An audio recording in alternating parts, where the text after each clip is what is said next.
This podcast is rated R for restricted. Under 17 requires accompanying parent or adult guardian. Mission 250.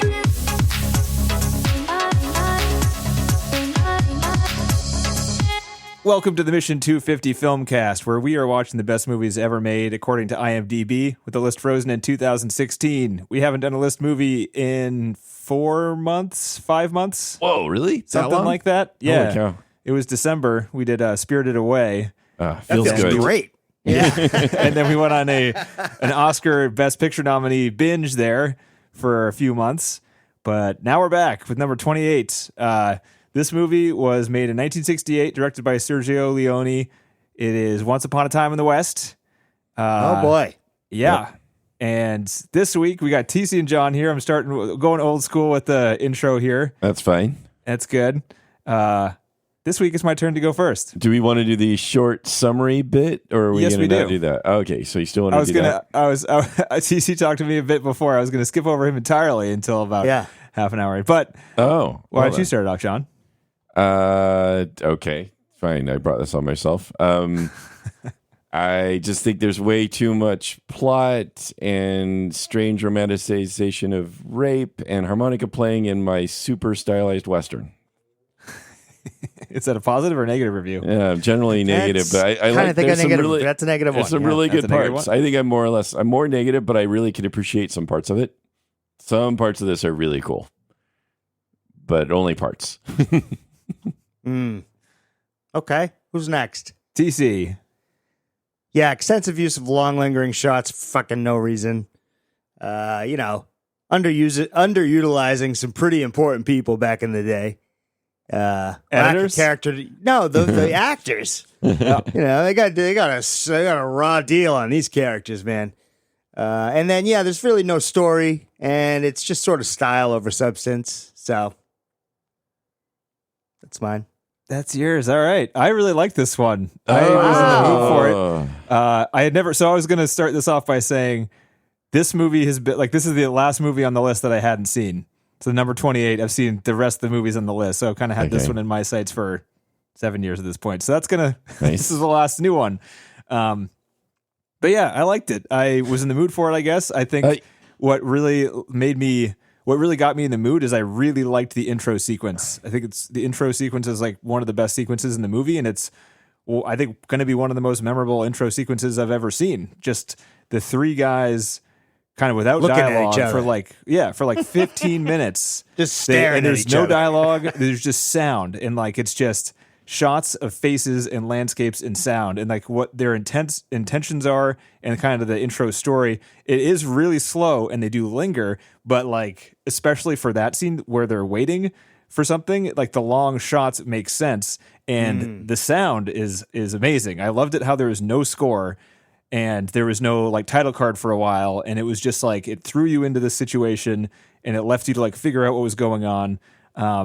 And the sound design was great. I loved it how it had that windmill thing creaking in the back the whole time, and there were a couple suspenseful moments where it stopped, and it was just okay, what's going to happen? What are these guys doing? All this stuff, and it was really like that. So I was on board there because it was kind of art house, but it still seemed a little accessible. I thought it looked great throughout. The cinematography was really good. No, I think it's more of a tone poem than it is I could a see story. That. A long tone poem. But even though, and I will say the that cinematography is fantastic. Yeah. And I think that's what he was going for more than he was going for a story. It's just all style and feel, and you want to, it's giving you an access to the world of the Western back in the day, but not really giving you a good story. But I can see why you liked the beginning. The beginning is really good because of what you mentioned. Mm-hmm. I think the rest of the movie, he doesn't need it.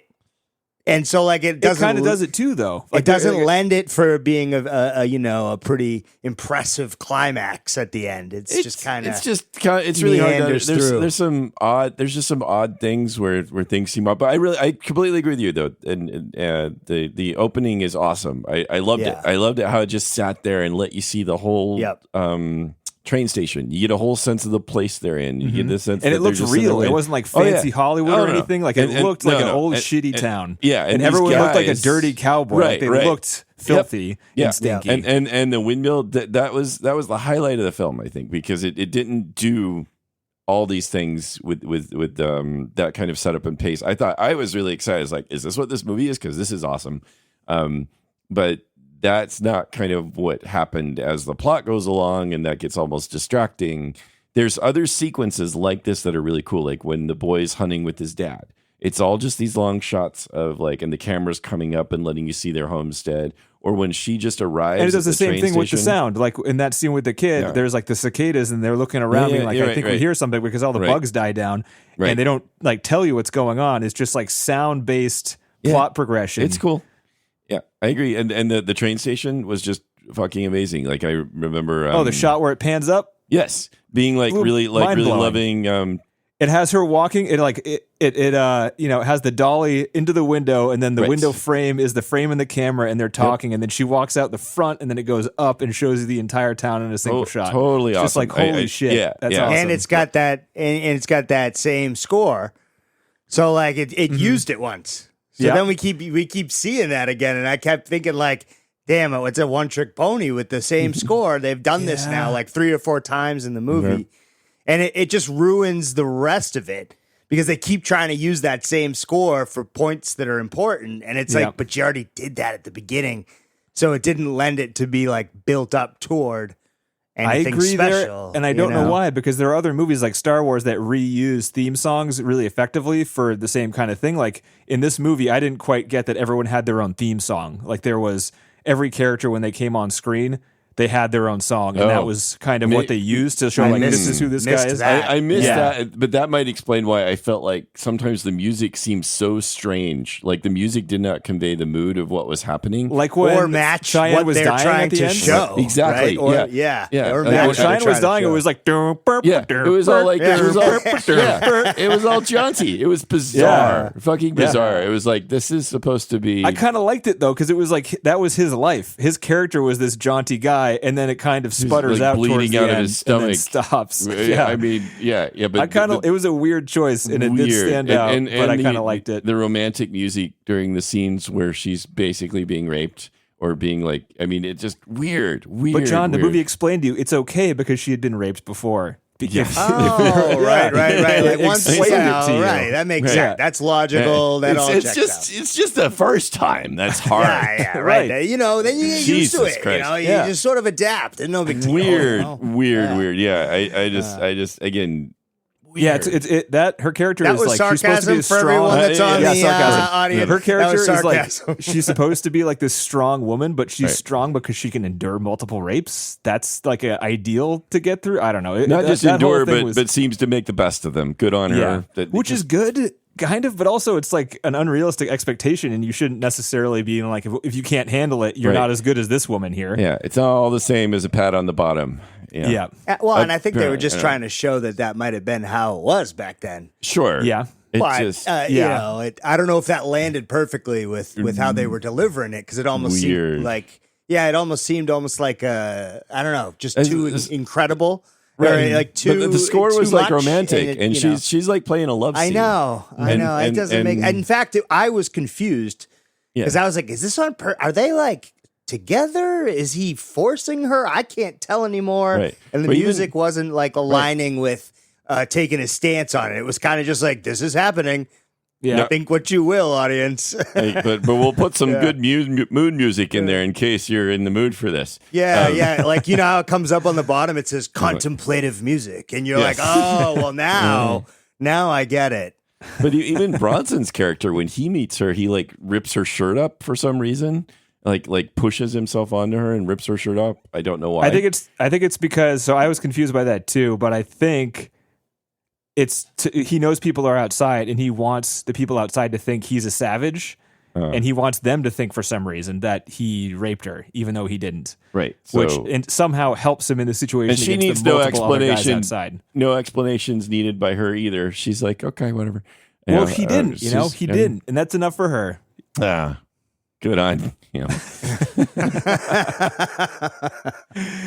Anyway, Yeah. You guys are going to talk me out of not liking this as much there's as a I lot- did. Well, I mean, it's hard yeah. to like when it comes down to story-wise, but I think if you're looking at it for just stylistic choices and sort of like those cool long shots where Right. I kind of liked they're how the hanging on story the all came together. eyes and those kind of things. Those things are really, really impressive as far as the time and production value and that kind of stuff and just style choice. Right. But And- wasn't yeah. always needed for the story, and the story didn't always kind of make sense.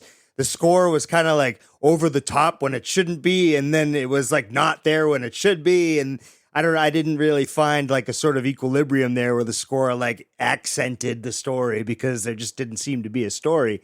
But again, if you're looking at it just for the cinematography, I could see why you'd be like, okay, I've accepted that the story is non-existent, and now I'm just going to go for the visuals, the sound, But and but the story was really there. the You might not have liked acting. it.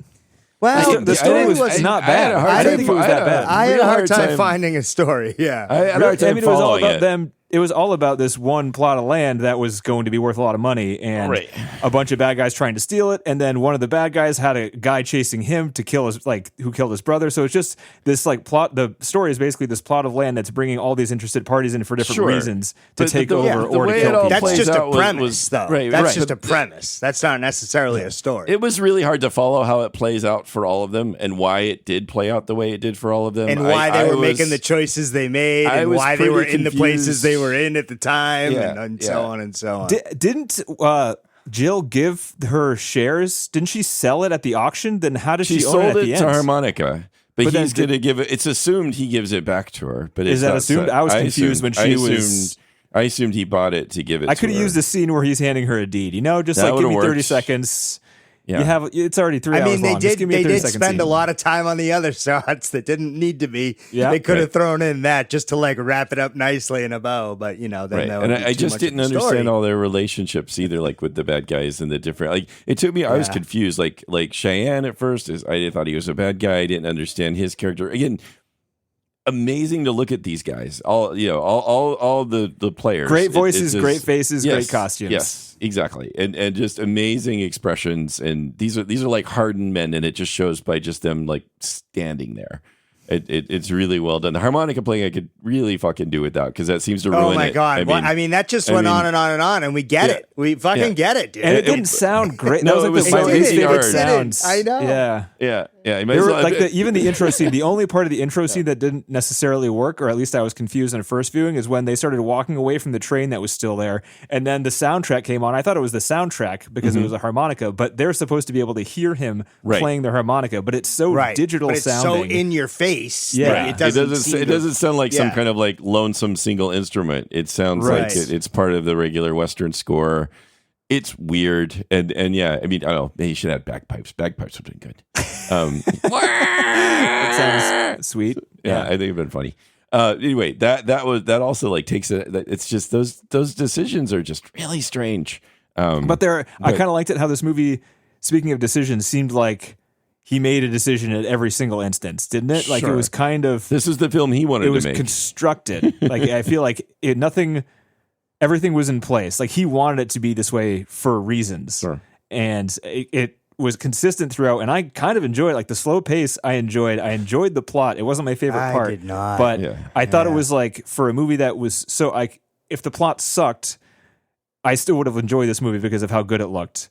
Like I was in that mood. I was fine with just how it looked. But then the story was like, this isn't bad. Darn, I was going to I liked suggest it. you are already entering into your dad phase of just enjoying a Whatever. movie just because it Yeah. means you're sitting there. I've always been a sucker for good cinematography, and this one really was like, Oh yeah, this one this had that. Absolutely had that. and yeah. you can And the see why sets it's helped. influential. You can see why it's Yeah. influential. Yeah. So I mean, just there are so many scenes, like the intro scene where it's, I think, 10 to 15 minutes of build up, and the violence lasts for 5 seconds, and you're just like, Tarantino. That's Quentin Tarantino right yeah, there. right. Yeah. Like Right. everything he does yeah. is this scene right here. Is Right. is You can exactly see- like the blueprint. You can see who it's influenced for sure. yeah. And there were other, And I think like, the idea of approaching it that way is what everyone wants to be able to do, right? Is to say something without dialogue. So like the fact that he was going for that is, that's pro. yeah. Mm-hmm. But why it it was good when it was just the beginning. Yeah, it totally peaked. I think it totally peaked Yeah. right at the beginning because Right. even the the showdown at the end, that should be the real climax. But that was not nearly as cool to me. I thought that was really good. The scene where it zooms in on his face and then zooms into his eyes, and then it goes to the flashback that it showed you a few times, and it has. I like that flashback scene where he's like his brother's on his shoulders, and there's that weird like structure in the middle of the desert. Like that again looked amazing more than anything. Also, the idea of it's pretty cool too. You're right. It's a pretty unique way to think about how to kill some people. And then as soon as his memory is over, it cuts back to the shootout, and then like within 2 seconds the shootout is over. Yeah. I thought that editing was like, it's slow and then it goes fast. Like I just love that, how it's just like there's no build up. It assumes the audience has patience. It's just I'm gonna go as slow as possible and then really quick and then back to slow and try to make it easy to swallow it all. No, you're right. I just didn't. I don't know. It just didn't feel like that held this. That didn't hold the place and the setting as much. As like that. Just what was so cool about that first part is it really feels like you're sort of there, and that you're just observing this stuff happen in a way that you don't expect.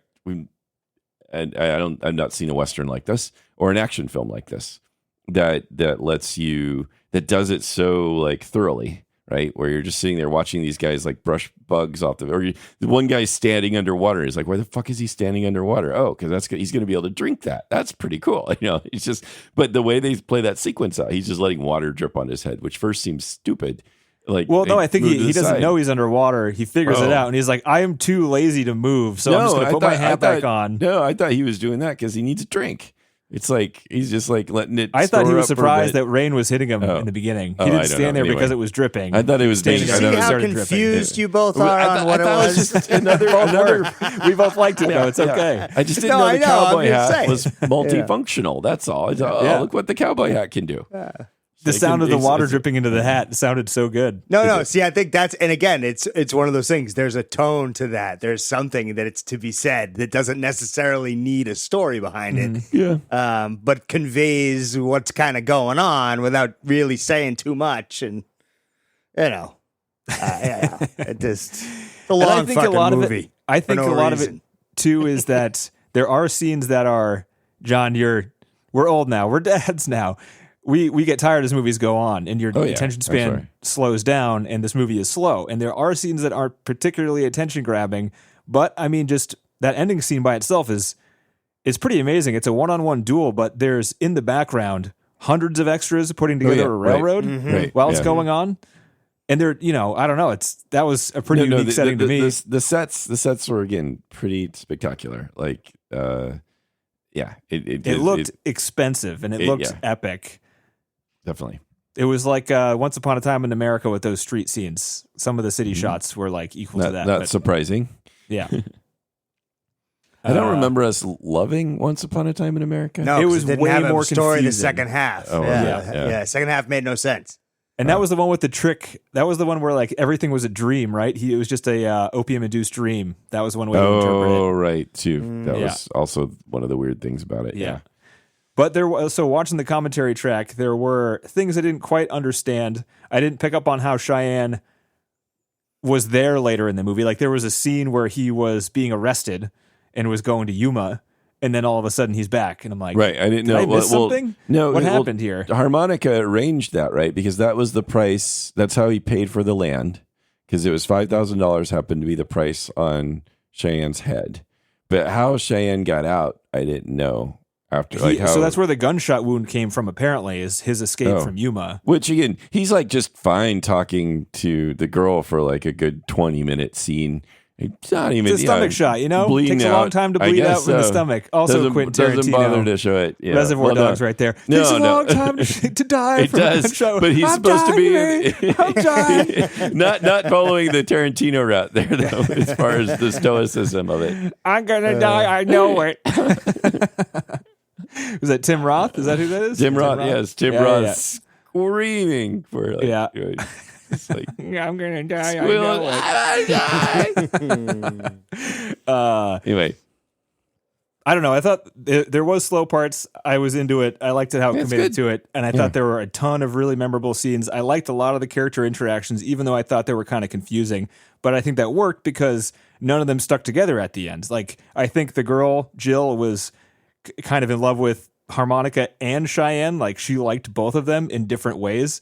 But everyone was so violent and different that they talked about how it wouldn't work out between any of them. No, she wanted Harmonica to stay with her, though.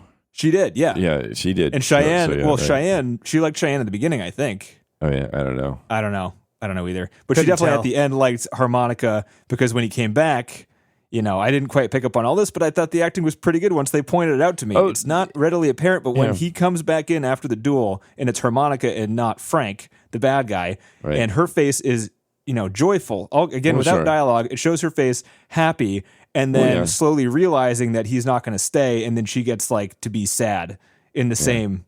She gets that same blank look that she's had the entire movie. But isn't she pretty, TC? Come on, look at her face. Yeah, she has great eyes. You guys recognize her? No. She was the girl in 8.5 that does the dance with the main guy that Pulp Fiction ripped off. Oh, okay. Nice. Does any of that ring a bell? No. I've forgotten that movie as much as I 8.5 was a long time ago. Yeah.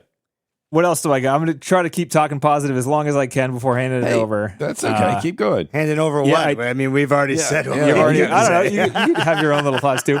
The score, I agree, was a little repetitive. I didn't get sick of Frank's theme. Frank's theme was the one with the electric guitar in it. I thought that was sweet every time it came in, just because of how that old Fender sounds. It sounds really good.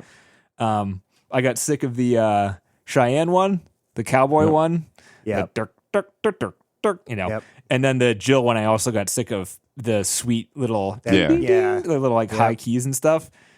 Especially because, again, the last Cheyenne scene and some of the love scenes with Jill, this song didn't go with it necessarily. But, this is a tough one. I don't know. It's really slow. It's really long. I saw a lot of influence in a lot of other people from this movie. So I guess it's more of a director. I see this as being one of the movies that's on the list because all the directors are this is one of the best things ever. And everyone's I got to listen to Scorsese and Tarantino. But that makes sense. You'd see look, they'd be look, I want to do a really complex long shot. Here's 3 or 4 in this film that are iconic, right? Mm-hmm. So you can totally see why it would be on the best list. And as far as being a very influential film, here we are, how many years later, and it's really fucking impressive. It's as good as anything that's done. So things that we don't appreciate either is that this movie, listen to the commentary track, it was mostly them telling you how this movie we just watched references older Westerns. There are shots that just are paying homage to old John Ford movies, old Westerns from as early as the 1920s. And if you're a Western aficionado, which we are not, if you are old enough to watch those films when they came out. If you are, then this movie it's just like a love letter to all of your favorite movies. Plus, it's the baseline story is people are huge Leone fans at this is one of his last movies, and kind of one of the ways you can interpret it is, since the Old West is all horses and guns and stuff, and this movie is about a town coming in, it's kind of Leone's way of saying well, my time of making Westerns is over. There's a new generation coming, Westerns are done, new shit's coming. So it's kind of a statement on his career too. You can kind of look at it that way. It's a nice way to think of it. Yeah, the Wikipedia entry, he wanted those 3 guys to be the 3 guys from The Good, the Bad, and the Ugly, to be the 3 guys that die. Bronson said no to all of Bronson, the Eastwood, right? I mean, Bronson said no too. Sorry, but I don't know which one you're talking about. So he wanted those 3 guys that die at the beginning, killed by Harmonica, to be the 3 guys from The Good, Bad, and the Ugly, or from the previous series that he's done. Basically, he's killing them off, sort of making this statement right at the beginning that he wanted Charles Bronson as he wanted Blondie. Clint Eastwood. Oh, no, really? He didn't. Clint Eastwood took the role. He had originally denied it, but he wanted Bronson first, and Bronson didn't do he didn't do Fistful of Dollars or For a Few Dollars More, and then he tried to get in on Good, the Mad, the Ugly, but then he did another movie instead. Oh, nice. But he thought the scripts for the first 2 movies were terrible, so he said no. And even Eastwood for those first 2 was hesitant. But Eastwood was trying to make his name, so too. I think maybe Bronson might have been. Maybe Bronson was bigger. He was a little bigger, but this movie is his iconic movie, and I can kind of see why. because it's his face is on the screen, like in a huge Well, wide angle lens. When it's not obscured by a harmonica, it looks pretty cool. So I could see, all of those things, why it would be so high. And it's 1968. This is the same year that 2001 Space Odyssey came out. Right. It's pretty damn old. And Also, it doesn't seem, it's slow and it's slow and long, but it doesn't seem necessarily that old, I didn't think. And again, another thing that we're not like, that's not sort of part of our time is Henry Fonda being in there, a huge actor at the time, and playing a bad guy, which was right. Yeah, that was always completely always playing the good, person in the movie, not the bad. I thought he played a really good bad guy. It was kind of understated. He wasn't like drooling at the mouth evil, but he was definitely evil, and he had a really good stare with his, his eyes are great for that, and like his scruff and his general look really helped, and the actions he performed. I don't know if it's so much it was his acting too, but it was mostly the look and what he did in the movie. But he did it in others. He did. They really introduce him and have him do this horrific. He kills a 5-year-old in the first 2 seconds he's on screen, and just his like very sort of like laconic, like, well, now you said my name. Mm-hmm. Yeah. That was good. It was again just looking at the three main guys. Cheyenne and Cheyenne Frank and harmonica. Yeah, he's won a couple of Oscars. The guy who played Cheyenne. Did? Yep. He was also in All the President's Men. He got an Oscar for that as a supporting role. What? I didn't think I recognized him. He was the one guy I didn't recognize. He is amazing. But this movie, to speak how good.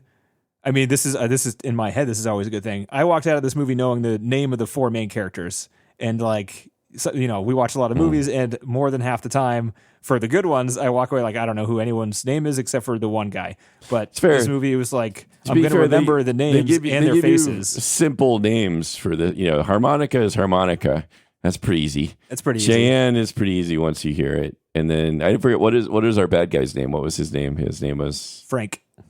Just Frank. So we got they're being easy on us. Yeah, it's true. But still, I'd still forget Frank. Frank sounds like a pretty forgettable name because it's used so much, but that's fair. That's a good thing. Yeah,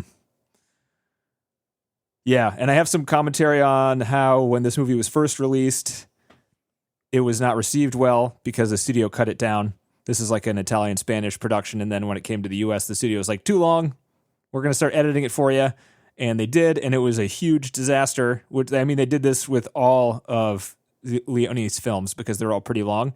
And they just cut it down, and they didn't do well. And this movie was not considered how it is today until they restored it in the mid 80s, where they found some old scenes and restored all of them and then redid the edit to make everything fit. And then it was shown at Cannes and received really well. And then the internet happens, and then everyone's like right around the time where it's available to watch by everyone. All these old directors like Scorsese and Tarantino are like, this is one of the best Westerns ever. Bandwagon on the internet. I can kind of see why it's that way. Yep.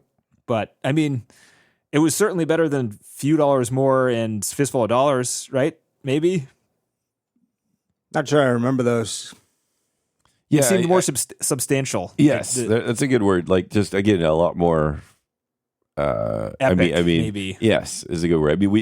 Those movies did not have the sets and the complexities of the sets or the camera work that this one did. Those ones seemed like really good indie movies made in a desert, but like action movies. And this one is like they were kind action of a weird, movies slow drama with some action made by a guy who's been making movies for a long time and has his own style. And that's something you got to agree with, right? This guy, you could watch this movie and you would be able to tell it was him, right? He has like one of the most distinct styles I think I can name. It's a little hard to say that just because he's been copied so much now. So.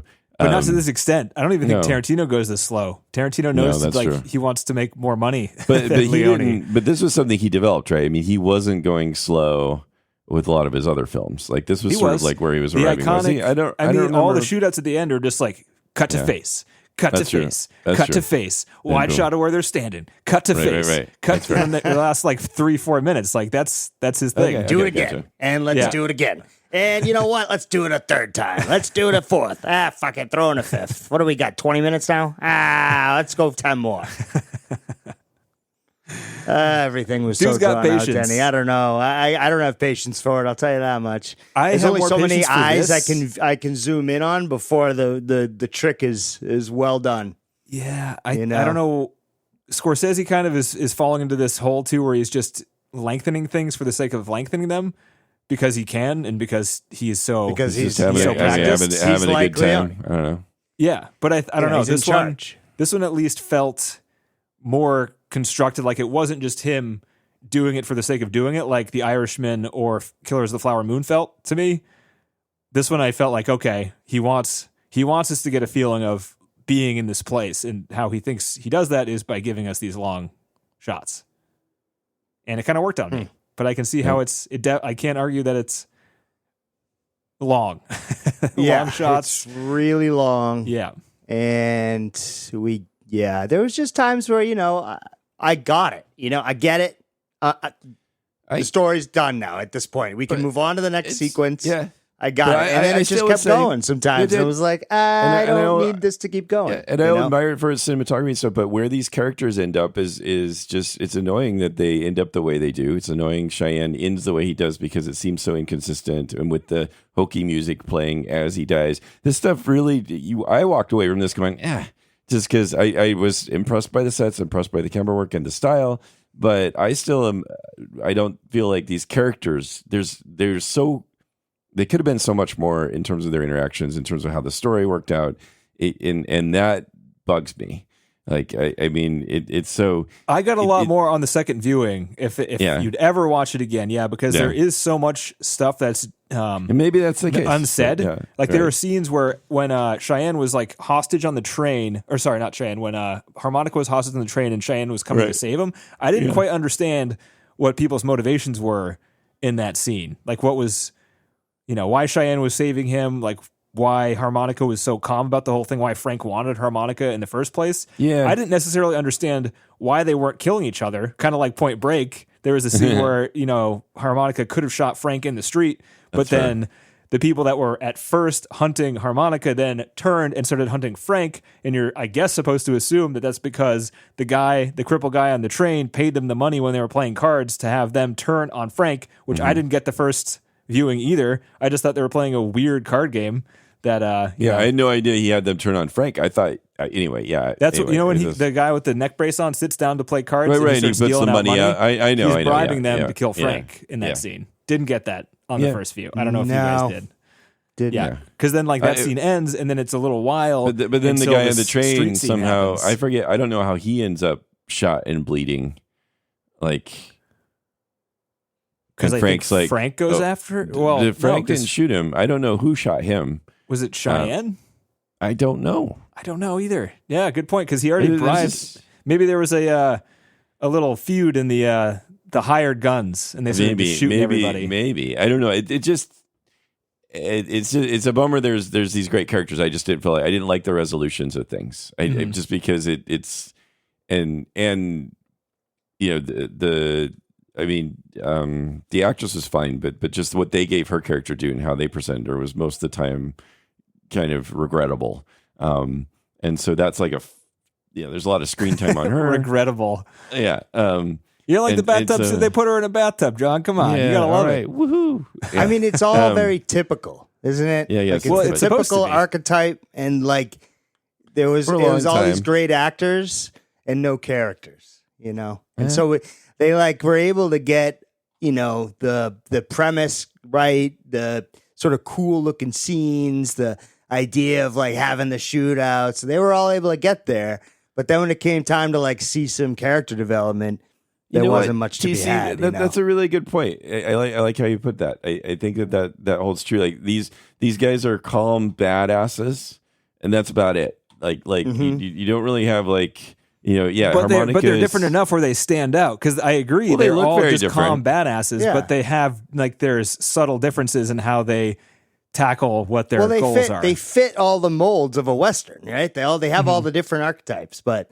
we don't really see anybody change or do anything different. It's all very similar the whole way through. I see your point, TC. I think there's that's definitely another, no change. That's another thing no that sort of change. makes it, or there doesn't seem a lot of depth there. Maybe there's some subtle things, but the actors are so good that we're like spending you so can't much time watch with it, them. and the cinematography is so good that it's great to see. It's visually epic. It's just not story narrative wise as epic.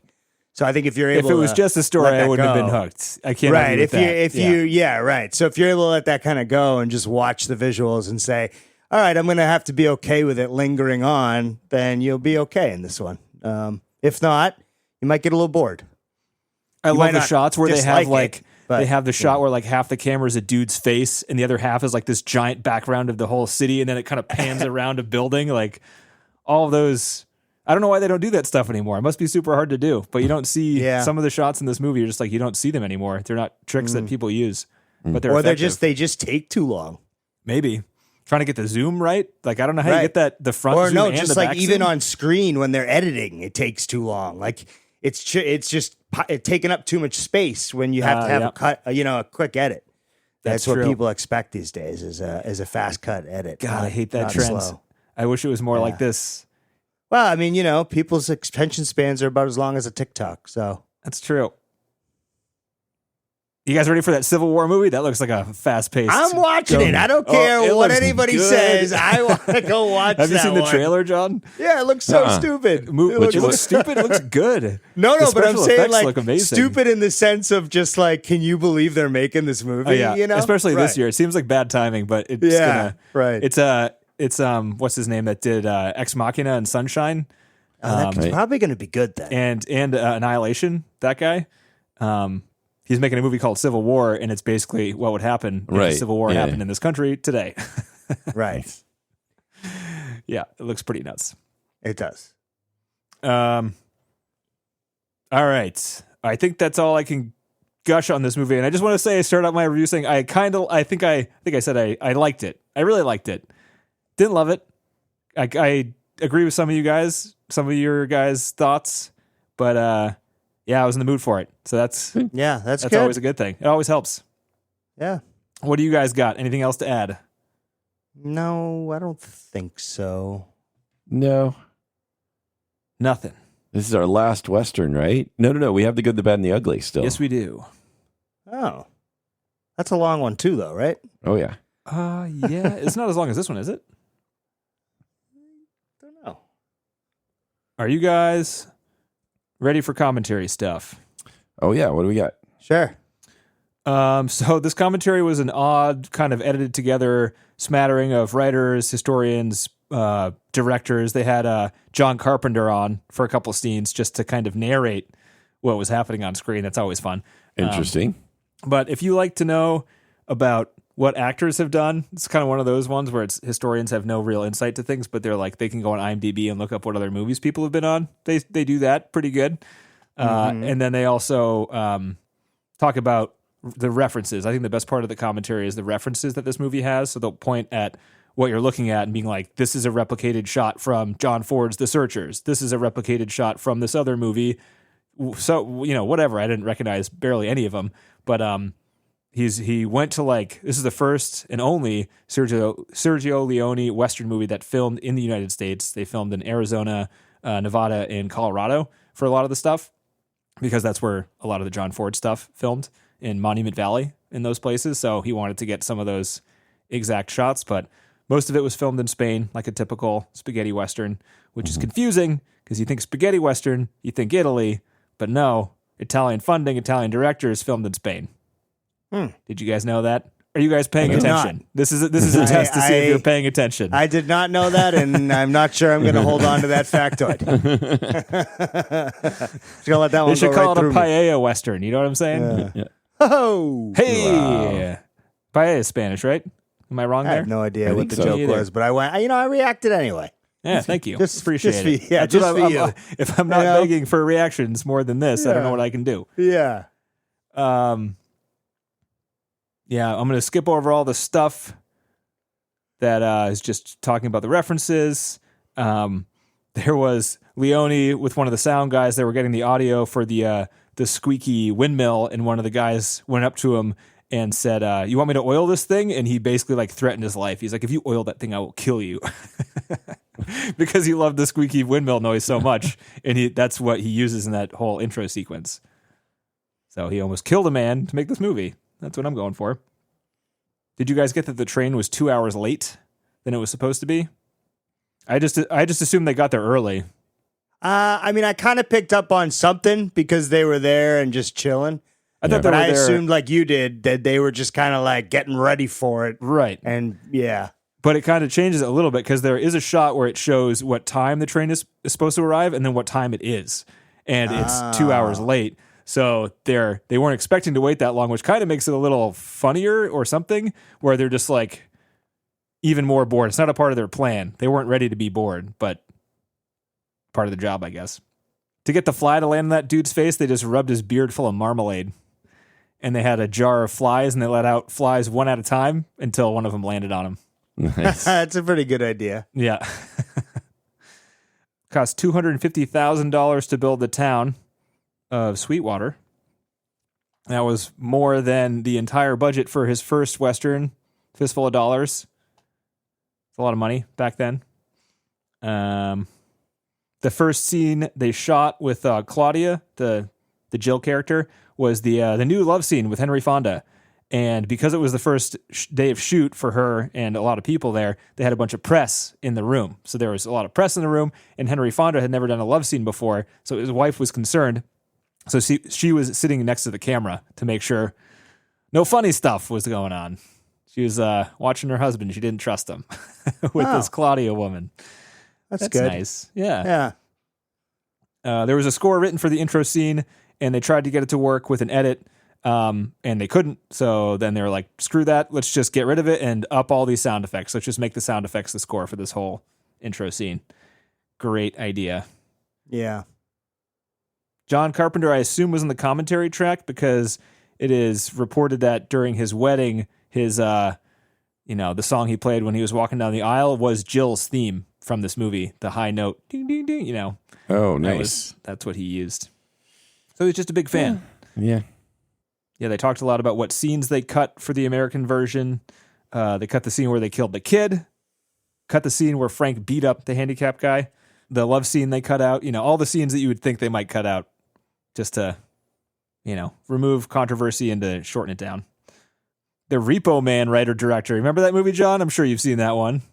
Emilio Estevez, 1980s. Punk rock soundtrack. Remember That's that? Right. Yeah. I never saw it, but I know of it. Oh, you never saw it? I never saw it's Repo not great. But the writer-director was on the commentary track, and all he did for 5 minutes was act confused about the edit of the movie. I don't know why they included it.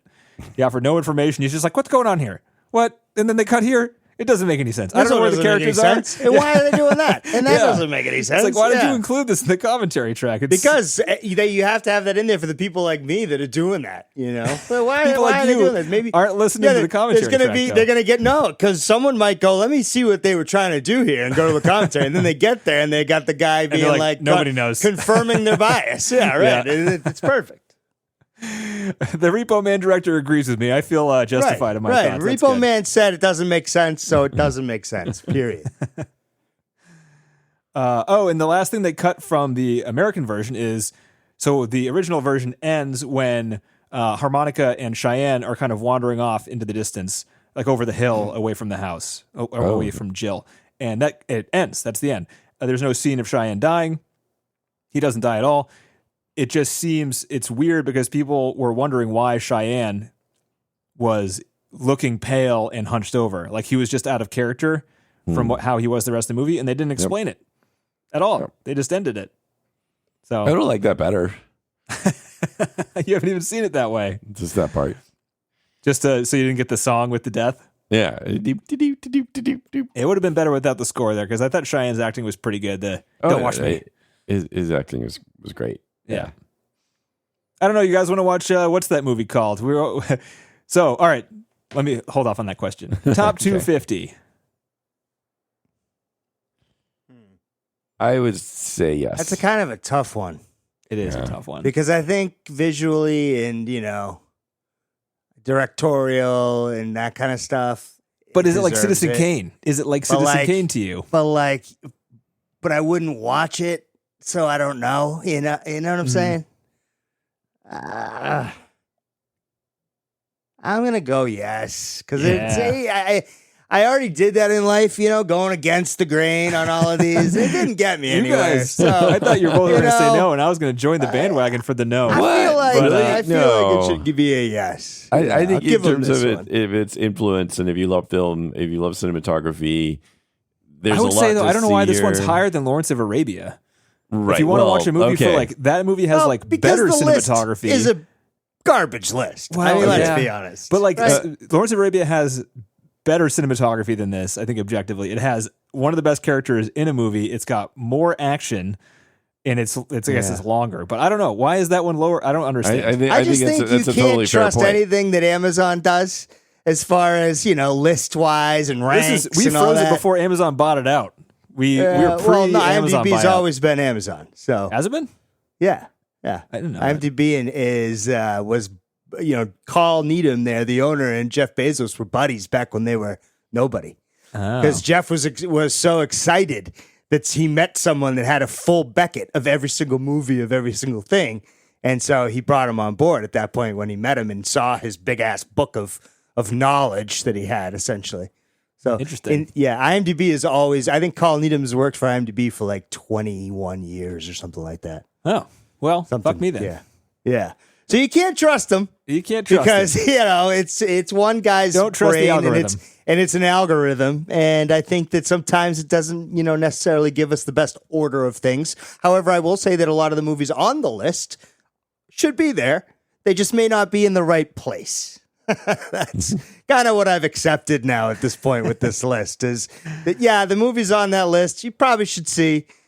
Don't get so caught up in their ranking because this shouldn't be higher than Lawrence of Arabia. I'm sorry. I would agree. Yeah. Yeah.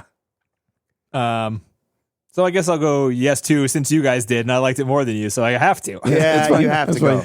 I was going to try to explain away that it seems like, I mean, there are a lot of movies that are influential, like Metropolis and Citizen Kane, and I think those are too old now. You can still appreciate them if you want to watch them for like movie history. Yeah. And I still did like this one, but just based on my somewhat positive reception of it, plus how good the cinematography is, I don't know. Doesn't seem like enough, but hey, let's go. I like going with the don't group, forget like too TC that says. this movie had some of the most prominent actors ever in it too. So I think there's something to be said about that too. That you can get actors of that stature to actually work together in a movie, and it comes out pretty decently. Since they're all very much stars on their own, usually. I didn't feel like one was more important than the other. So I do think there was a lot of good that was done in this movie, production-wise, directorial, like I said. And, for those types of things, when it's so high up on the list, I'll give it I'll give it a shot. You don't want to piss Trying people to turn off. a new leaf, you know? Yeah. All right, so next week I have a couple options here. Okay. Option one is to stick to the list and don't do a bonus episode, and the next movie is Leon the Professional. Ooh, that's not. a good I one. like that one. Yeah. That's a good And one. the other option is we do a bonus episode, and I know TC's already seen this one, but we could start doing the foreign movie Best Picture nominees, because we already did one. The Zone of Interest was one, but Yeah. Society of the Snow is free on Netflix. And I don't know, TC. I mean, I don't know if I didn't finish it. Oh, you did? So, no, I got about maybe a little past 3/4 of the way. So I have to finish it. So if you guys want to watch it, I mean, it looks- does that sound like a hearty endorsement. It looks Well, really scary. do I ever give hearty endorsements though? That's also Very fair. rarely. Yeah. It looks like pretty scary. So, I'm not going to say anything else, okay. but I yeah, know what, I'm I- okay with watching I know- it if you really It want to could watch be. it. I really don't. I don't really want to. Okay. Well, then we're just going to stick with the list for now. We could, or we could. I mean, we could pick another of the foreign films. That'd be fine. None of them are available. Available. Okay. Oh, really? We'll figure it out. So we'll probably watch The Professional. Go to the website go to the next movie thing, and it'll be on there. We'll figure it Yeah. out. Okay. All right. All right. Sounds See you good, guys. Later, dudes. All right. Later.